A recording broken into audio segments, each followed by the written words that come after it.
అన్న నమస్తే, ఏం చేస్తుంటారు? నేను ఎక్స్ ఆర్మీ. కూటమి ప్రభుత్వం వచ్చింది, 18 నెలలు అయిపోయింది. ఎలా ఉందంటారు పరిపాలన? పరిపాలన అనేటువంటిది ప్రీవియస్ గవర్నమెంట్ చేసినటువంటి లోపాలను సవరించుకుంటూ, ఎస్పెషలీ ఆర్థిక విధ్వంసం జరిగింది ఆంధ్ర రాష్ట్రంలో. ఇది జగమెరిగిన సత్యం. కానీ కూటమి ప్రభుత్వం కూడా అనేక హామీల ద్వారా గవర్నమెంట్ని ఫామ్ చేసింది. దాన్ని నిలబెట్టుకోవాల్సిన బాధ్యత కూటమి ప్రభుత్వం మీద ఉంది. అది వీలైనంత వరకు శక్తి వంచన లేకుండా తన పెన్షన్స్ కానివ్వండి, వీటికి సంబంధించినటువంటివి కానివ్వండి, వెల్ఫేర్ స్కీమ్స్ అన్నీ మ్యాక్సిమం ఫుల్ఫిల్ చేయడానికి ప్రయత్నం చేస్తూ ఉంది. ట్రాన్స్పోర్ట్ సిస్టంలో కొంత వచ్చినప్పుడు కొంత పూడ్చటం జరిగింది. ఇప్పుడు గవర్నమెంట్ దగ్గర ఫైనాన్షియలీ చాలా క్రిటికల్గా ఉంది, కానీ ప్రజలు దాన్ని యాక్సెప్ట్ చేయరు. క్రిటికల్గా ఉందా, వెల్ పొజిషన్లో ఉందా, దాన్ని పట్టించుకోరు. ఎవరైతే హామీలు ఇచ్చారో మేము బెటర్ ఆప్షన్ అనేటువంటి వాదన మీద వచ్చి ఉన్నారు కాబట్టి దాన్ని ఎప్పుడు కూడా ఇగ్నోర్ చేయకుండా దాన్ని ఫుల్ఫిల్ చేసినప్పుడే నెక్స్ట్ మూమెంట్ అనేటువంటిది కూటమి ప్రభుత్వానికి ఉంటుంది. అంటే ఇంకో విషయం కూడా, చంద్రబాబు నాయుడు అనే వ్యక్తి సూపర్ 6 అంటూ హామీలు ఇచ్చి సూపర్ 6 లేదు, సూపర్ 7 లేదు, మొత్తం గాలికి వదిలేసి ప్రజలకు వెన్నుపోటు పొడిచాడు. ఇది జగన్మోహన్ రెడ్డి ఇస్తున్న స్టేట్మెంట్. నిజమేనా? జగన్మోహన్ రెడ్డి అలాగే మాట్లాడతాడు. ప్రతిపక్షంలో ఉన్నవాడు అతను పచ్చకామర్లు వచ్చి ఉన్నప్పుడు ప్రపంచం అంతా పచ్చగానే కనపడుతుంది.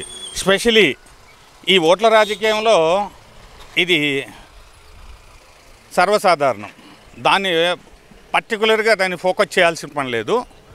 ఏ ప్రభుత్వమైనా ఏదైతే హామీలు ఇచ్చారో ఆ హామీలని ఫుల్ఫిల్ చేయడానికే ప్రయత్నం చేయాలి. కానీ ఎవరో బట్టగాల్చి మీదేస్తున్నారని దాని గురించి ఐరానా పడాల్సిన పని అసలు లేదు. చేసినవి చేసారని చెప్పాలి, చేయనివి చేయాలనేటువంటి ఆలోచన ఉండాలి. అదే ప్రభుత్వ లక్ష్యంగా పెట్టుకోవాలి.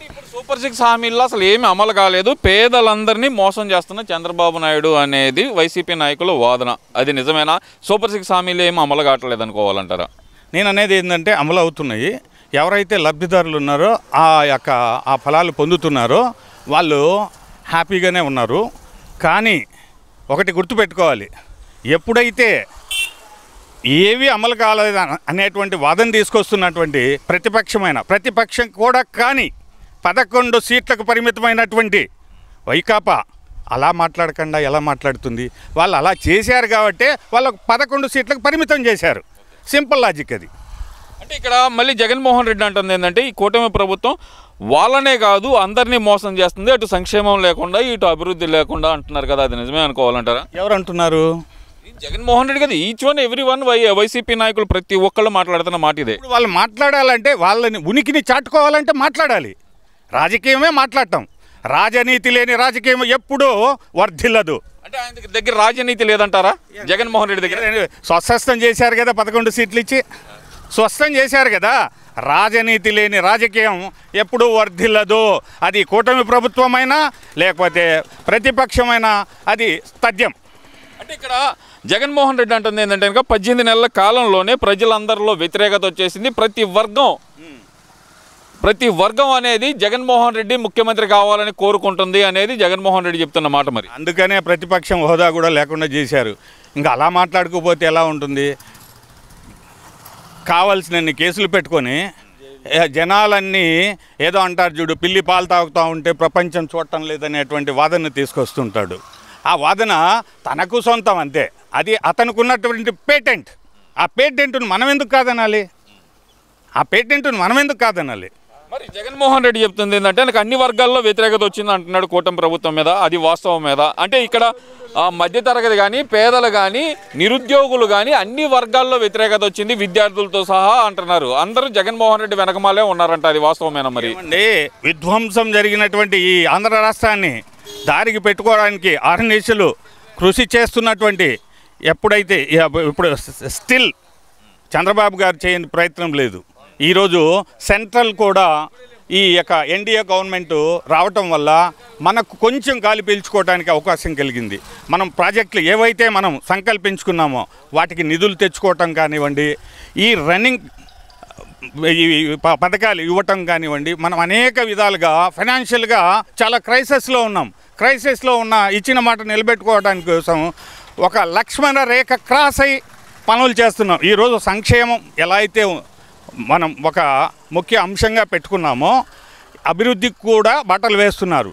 స్పెషలీ ఎంత వేసినా ఏమి చేసినా ఈ ప్రెజర్ అనేటువంటిది కూటమి ప్రభుత్వం మీద ఎప్పుడూ ఉంటుంది. దాన్ని అధిగమించాలంటే అహర్నిశలు మాటలను పట్టించుకోకుండా పని మీద శ్రద్ధ పెట్టాలని నేను కోరుకుంటున్నాను. మీరు పని మీద శ్రద్ధ పెట్టాలి అనుకుంటే కనుక అని మీరు చెప్తున్నారు, కానీ వీళ్ళు జల్సాల మీద శ్రద్ధ పెడుతున్నారు. ఎక్కడికి వెళ్ళినా స్పెషల్ ఫ్లైట్లు వేసుకొని అటు పవన్ కళ్యాణ్ గారు కానీ, ఇటు లోకేష్ గారు కానీ, ఇటు చంద్రబాబు నాయుడు గారు కానీ స్పెషల్ ఫ్లైట్లో టూర్లు తిరుగుతున్నారు తప్పితే రాష్ట్రానికి ఉపయోగపడుతుంది ఏమి లేదంటున్నారు కదన్న. మరి నేను అనేది ఏంటంటే, పరదాలు కట్టుకొని తిరిగినటువంటి ప్రబుద్ధుడు, చెట్లను కొట్టేసిన ప్రబుద్ధుడు, సాటి ఒక ఓటర్ని కలవని ప్రబుద్ధుడు మాట్లాడే మాటలు ఇలాగే ఉంటాయి. అంతే అంటారు. అంతే. మరి 2027లో పాదయాత్రలోకి వస్తున్నాను నేను, జన ప్రభంజనం అంటే ఏందో మళ్ళీ చూపిస్తాడు జగన్మోహన్ రెడ్డి అంటూ వైసీపీ నాయకులు చేస్తున్న హడావుడిని ఎలా చూడాలంటారు? మరి నేను అనేది ఆ ప్రభంజనం ఉంటేనే కదా ప్రభుత్వ పక్షం కూడా పనిచేసేది. ఆ ప్రభంజనం ఉండాలని కోరుకుంటున్నాం. ఆ ప్రశ్న అనేటువంటిది రైట్ రూట్లో ప్రశ్నించమని చెప్తున్నాం. ప్రశ్నించటం అవసరం, ఎందుకంటే ప్రజల కోసం ప్రశ్నించు, కానీ నీ కోసం కాదు. అంటే ఇప్పుడు ఆయన ప్రశ్నిస్తున్న ఆయన కోసం అనుకోవాలంటే 100%. ఈరోజు ఇన్ని నిండు కేసులుండి రాబోయే రోజుల్లో తొందరపడకు సుందరవదన అన్నీ జరుగుతాయి. Wait and see. 2029 అధికారం నాదే, నేను వస్తే జగన్మోహన్ రెడ్డి 2.0 చూపిస్తాను అంటున్నా జగన్మోహన్ రెడ్డి. నాయన నువ్వు 2.0 చూస్తావా, 4.0 చూపిస్తావా? జనాలు తేల్చాలి, నీవు నేను కాదు. తేల్చాల్సింది ఓటరు. ఆంధ్ర ఓటర్ తేలుస్తాడు. అది సబబ్, నేను ఒప్పుకుంటాను. ఆయన 2.0 కాదు 4.0 చూపించమనండి, కానీ దాని గురించి చెప్పాల్సింది ప్రజలు. ఓటర్ రప్పా రప్పా అనే అంటున్నాడు కదండి. మరి రఫా రప్పానే, అందుకనే ప్యాలెస్లో పోయి కూర్చుంటాడు.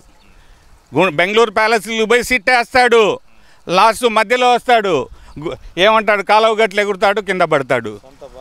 నేననేది ఏంటంటే ఇవన్నీ ఇంకా ఇప్పుడు రొటెన్ డైలాగ్ అది. ఇప్పుడు రొటెన్ డైలాగ్ వాళ్ళది. వాళ్ళు చేసినటువంటి పాపాలు అదే అంటారు చూడండి, గడా బర్గ్యా కానీ కథం. హిందీలో అంటారు చూడు, పాపాల పొట్ట పెరిగిపోయింది అనుకోండి, పగిలిపోతుంది. That's all.